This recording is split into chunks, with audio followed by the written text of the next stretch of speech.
Welcome to the STARS program, seniors taking active roles in society. And now, here's your host, Anita Finley. Well, we have a great pleasure to be talking now with, we call Pauline Grant, the Broward Health Interim President, CEO. Of course, I had Pauline on before when she was the CEO of the Broward Health North. So welcome back in a different capacity. Well, thank you, Anita. It's a pleasure to be here. You know, you have really been the saving grace of something, and we all love Broward Health and what they've done, and you made it very clear. We got to get out of the politics. We have to get back into helping people, and you, especially at your hospital, you've always helped people that I know of. Yes, and that's really what Broward Health is all about. Broward Health is here to serve the community, and we want to do it well. We want to make sure that we're there every single day for all the patients who need us in the community.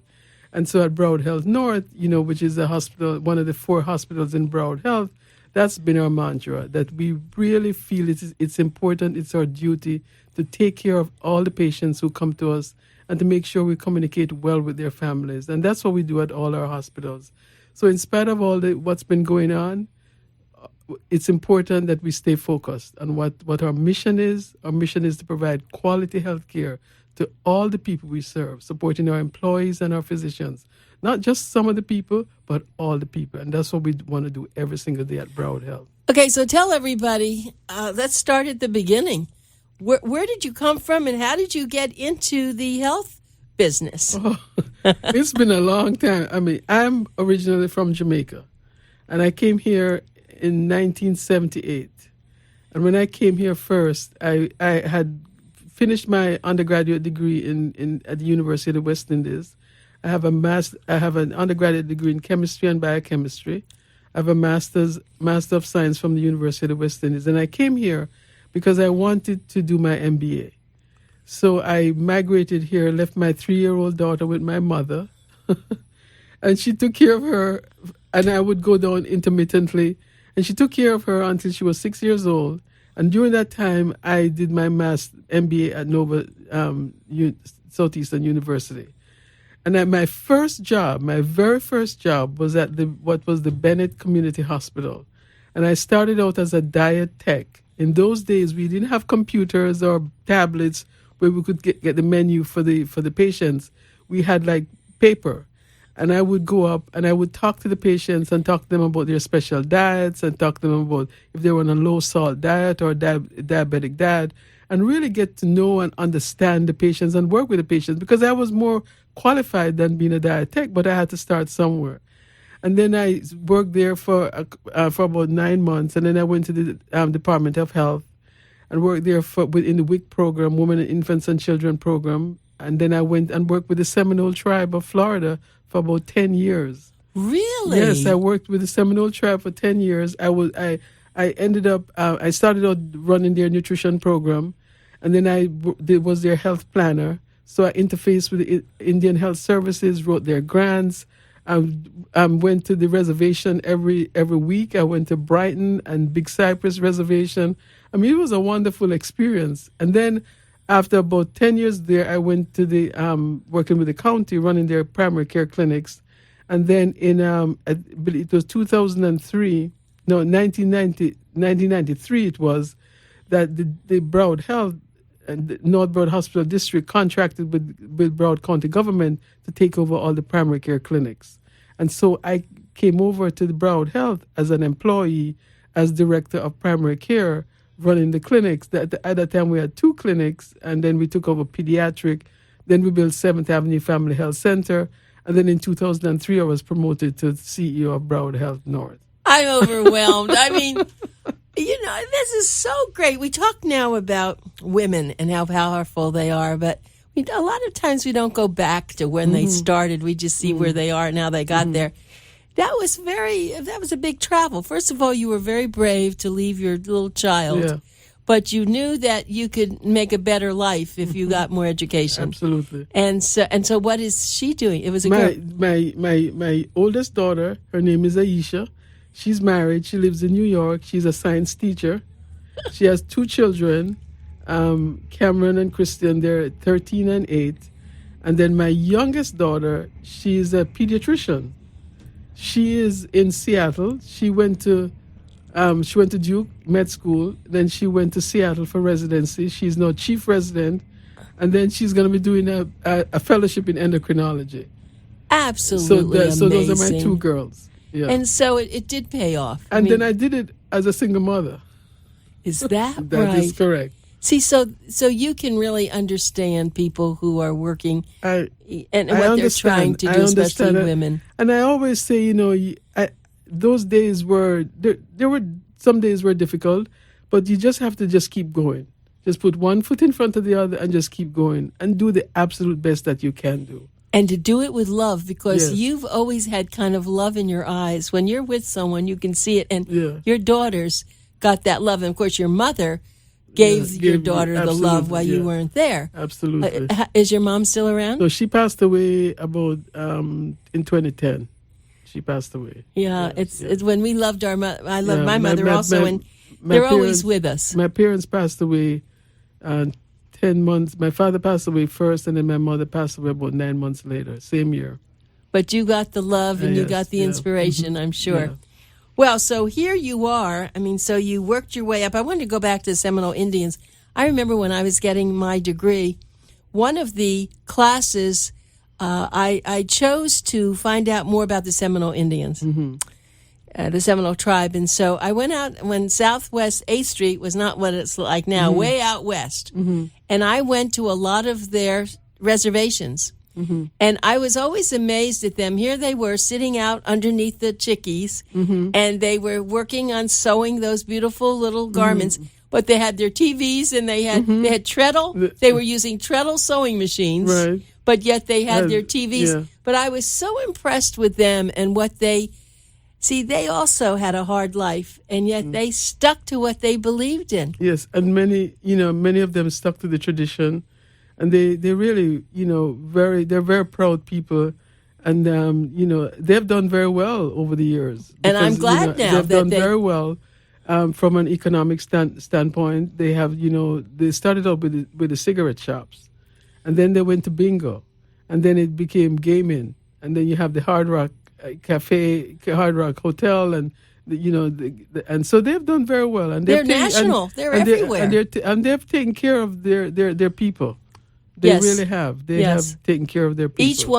Each family, I yeah. believe, or each person gets a certain amount of money. Yes, absolutely. At the Yes. state. Well, that's only fair. I thought that was a great thing, and they never cause problems. They're quiet. Yeah, they're they stay on the reservation. Yeah, they're really a very good people, and I'm glad that that's happened for us too. It's a nice history for us.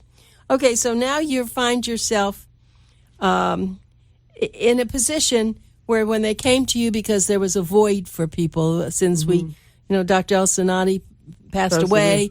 And although I thought he was a fantastic man, it would have been very hard for them to now go quickly to find someone. And here you are doing what you always do at Broward North. And someone who was very smart, I don't know who chose you, very smart, said, now there's a woman who really could pull this all together. And you have really done it. How you do it, though, how do you measure your time to take care of everything? Well, I think one of the things is that we really have a good leadership team at Broward Health, and so you have to depend on the leaders in their respective areas, and they're doing a great job. And my objective is to bring everybody together, so that we can have a common goal and really have outcomes that we are proud of. So you have the 4 hospitals, and you have the CEOs of each of the 4 hospitals, and they're doing an outstanding job running the hospitals, working with the employees, working with the physicians. And we have strong physician leadership as well at each of the 4 hospitals. Our chiefs of staff of each hospital is very, very engaged and very committed to Broward Health. And that's really what you need. And at the corporate office, we also have, vice presidents, leaders who are also very committed. And we really just, most of us have been there for a long time. And so it's part of your being. And we just love Broward Health. So even though these times are difficult, we really just have to concentrate on what's really, really important. And what's important is providing care for our patients. That's why we're there. That's why we get paid. That's why that's our main objective.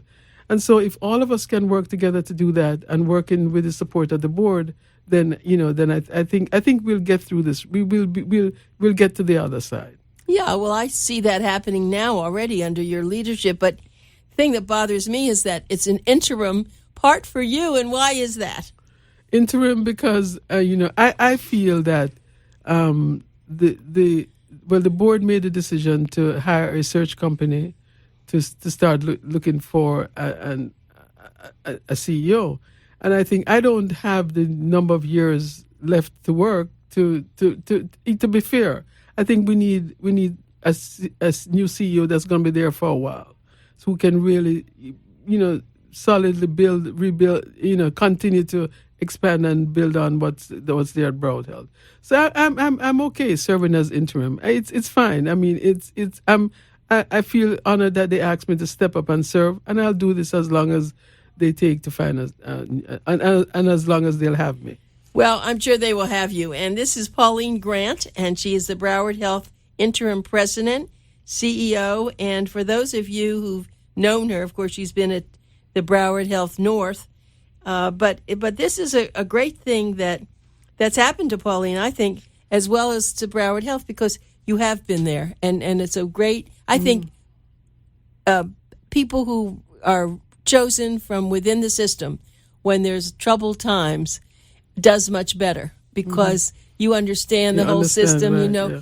And so are you still, while you're doing this, are you still the CEO of Broward Health North? No, that would be pretty difficult. I know. So who is there?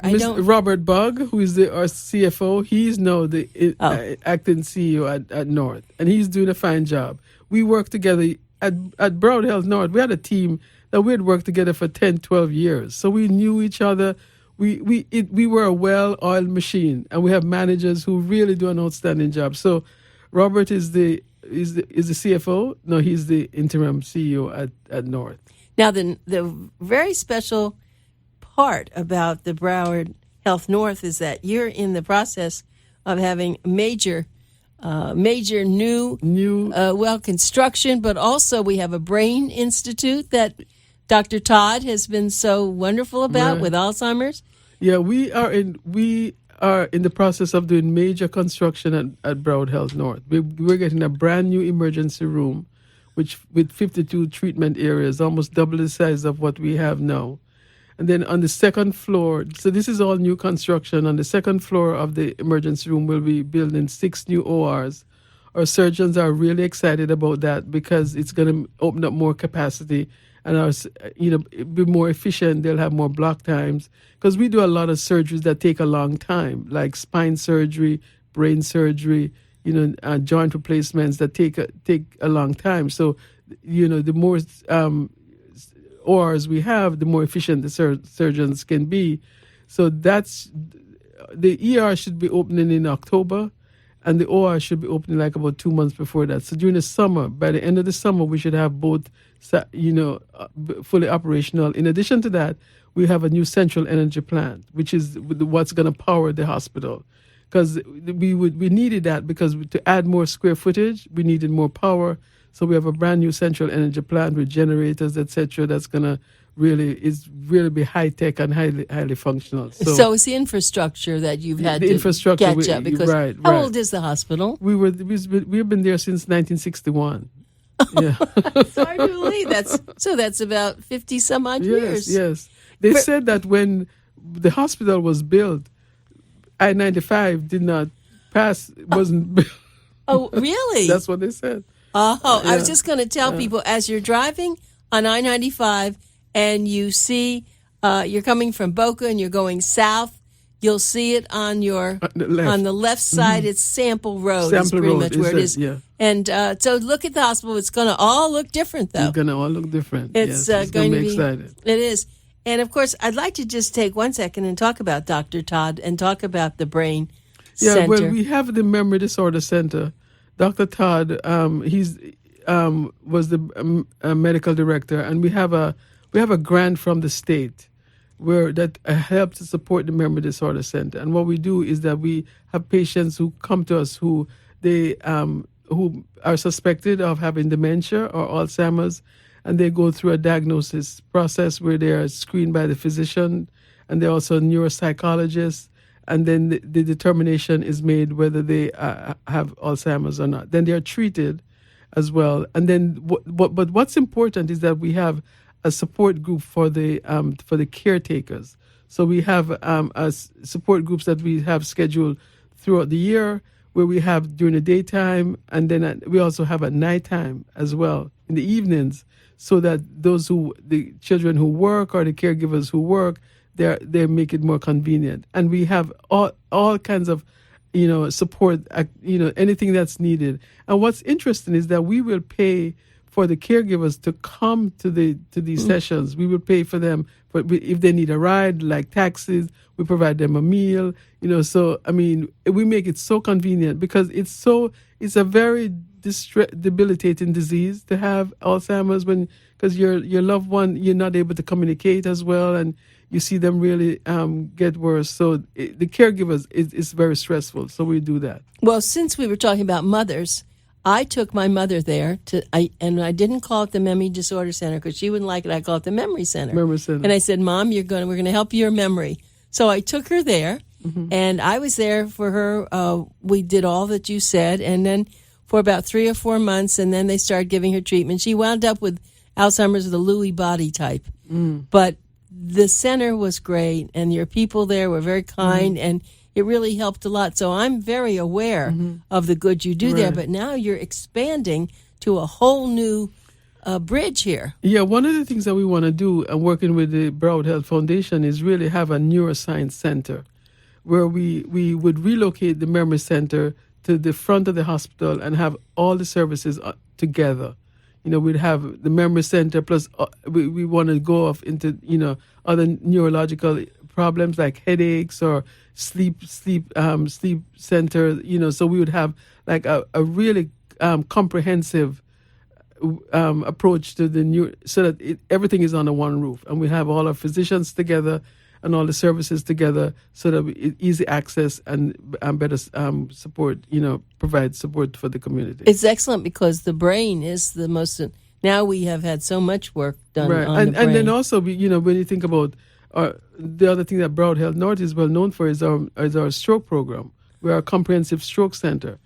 And so when patients are recovering from stroke, we also have a rehabilitation center for them as well. So it's providing all the services, all the neurological services in one ear. Stroke patients, maybe patients suffering from migraine headaches, maybe Alzheimer's, but all together and with all our physicians under one roof. So that's going to be a big initiative over the next couple of years, working with the foundation, to really raise more money. I think we have to raise about $60 million for this or something. I forget. No. Was it more? No, it's really about $2 million. For the whole center? Why did I think that? You're thinking $60 million for the construction for the for ER, everything. I'm sorry. ER. Right. Yeah. Well, it's very important that we make that your hospital as good as we could, because it's really, a lot of people live in Boca and they will come here. It's not just the Broward people, because a lot of people have family members in Broward and also in Palm Beach County. One thing we don't talk very often about is the trauma.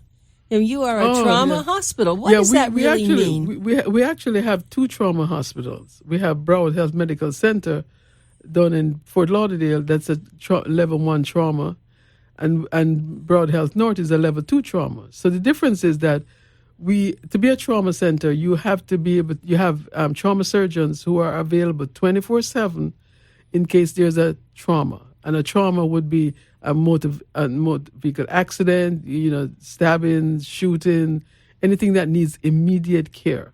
And so the EMS would then transport the patients to either Broward Health North or Broward Health Medical Center.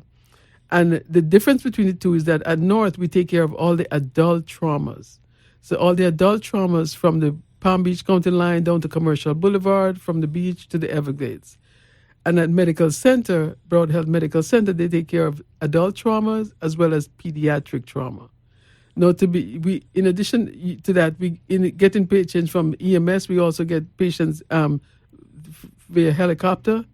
So if there's a pediatric trauma in our area, they would airlift them straight to Broward Health Medical Center, or they would bring them to North, and then we would stabilize them and then take them down to Broward Health Medical Center. So the difference between the two is that one does adult and pediatrics, another one does only adult. And so we have trauma surgeons who are in-house 24/7, and then we have a backup to that trauma surgeon, because if that trauma surgeon has to take the patient to the OR, then we need a backup to be there if there's another trauma, right? And then we have specialists who are on call to be available within 30 minutes to come to the hospital if they're needed. So you have the neurosurgeons, you have the orthopedic surgeons, you have the urologists, who are on call, so that if the trauma surgeon says, I need a neurosurgeon, they would call up the neurosurgeon on call. They would come to the hospital within 30 minutes to take care of that patient. So it's really like a well-oiled, orchestrated event, and so we really want to make sure that the patient gets to the ER physician, and the trauma surgeon would start working on the patient. If they need to go to the OR, they're there immediately, because we have support service in the hospital to take care of that. We have nurses in the ER who are trauma trained. We have nurses in the OR who are available if the patient needs to go to the OR immediately. So wow. that's how it all comes together, and that happens at Medical Center and at North. I'm so glad you explained that, Pauline, because we hear about people being airlifted, even with a helicopter, and we don't really know how serious that is, but you made it very clear. So, boy, if one of us or someone we love, now we know that's what they're going to do, and they're going to take care of them right away. Absolutely.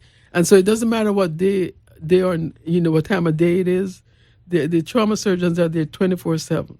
So they work like 12 hours. They work 12 hours. They go home. We have a sleep room for them. We have everything on site so that they are there, so that if there's a trauma, and if you're in the hospital, you hear trauma alert within 5 minutes. So they know that within 5 minutes or 10 minutes, or that the trauma patient is going to be coming to the ER. So we have everybody kind of descend on the ER to take care of those patients. Has there ever been a major accident where all of a sudden a lot of people came in and there have been times when we have had like 4 patients come in, and then we really have to work hard to. Then we work with our sister hospital, But usually what happens is that sometimes they take 2 patients in North and then may take 1 down to Medical Center. So the EMS, especially if there's an accident on I-95, but we're ready. We're ready for anything that could happen. That was great to explain that, because I think unless it happens to you, you have no idea what it really is. Right. Can someone call themselves, and not through EMS, just call and say they had this terrible thing, and then go there as a? Sometimes people turn up. They may turn up, and they may be, and they're evaluated and they're deemed to be a trauma, and then we take care of that. Sometimes relatives may bring them to the hospital. A few times, but usually when it's that bad, they're gonna call 911.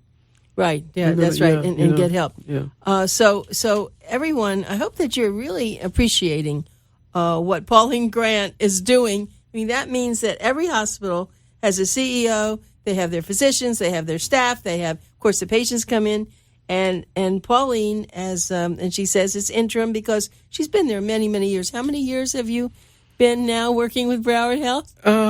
It's going to be about 25 years. 25 years, and because they've lost the CEO that they had gotten, they needed to find someone who was special. And I have never heard, since you have taken this position, one negative word about this. Everyone shakes their head. Oh, wasn't that great? Well, no, because you have lived your life that way. And see, you just can't do this in one button. I mean, you've been living, you've been living like this, and it was a natural thing for you to be there. So does this leave? I gather you have a husband. Is he? No, I'm single. Oh, you're single. Oh, well, so that does give you more time. But I would just think that your life now is pretty much taken up with handling all the hospital business. It's pretty busy. It's pretty busy, but you still have to have balance. Yeah. Oh, absolutely. So what do you like to do when you're not at the hospital? I love sports. Really? Oh, yes, now, you see that? I One love never sports. knows. I love sports. I remember as a little girl, my father used to take me growing up in Jamaica to cricket matches. You know, cricket is like an English sport. Yes. Kind of like baseball, but there are 2 wickets, and yeah. So he used to take me to that, and I enjoyed that. So that's where my love for sports started. I admire athletes because athletes have to be disciplined, and they have to be focused, and they have to know what they have to have the desire to succeed. I love tennis. I love. Now, are you love playing football. it yourself? I used to play, but I watch tennis a lot. I go to my goal was to go to all the opens. Right. And so I went to. I've been to Australia. I've been to Wimbledon. Oh, for heaven's sake! I've been to the U.S. Open many times. You're because a my serious daughter, I'm a serious tennis. enthusiast. Yeah. And then I went to the French Open last year. Yes. Pauline, you Yes. see, we never know about people So, until so I it's love, I love Serena. Oh, Serena yes. Williams. Those two girls yeah. are women now. Yeah. They are amazing what they created. And then I love football. So I'm a Dolphins fan. So, I'm a long-suffering Dolphin fan. And I hope know. one day- Well, that's right. I've lived here a long time Yeah. when the Dolphins Yeah, really were I know. great, but that's okay. And I'm a season ticket holder for Dolphins. So Well, I go you to are the amazing. game. I think we all found out so much about you. This was a great interview, Pauline. Thank you for taking the time and for sharing who you really Thank are. you so much, Anita. It's a pleasure. It's It always is- fun. Yeah, it's always fun to be with you, too. It's really a lot of fun. Thank you very Thank much. you so much.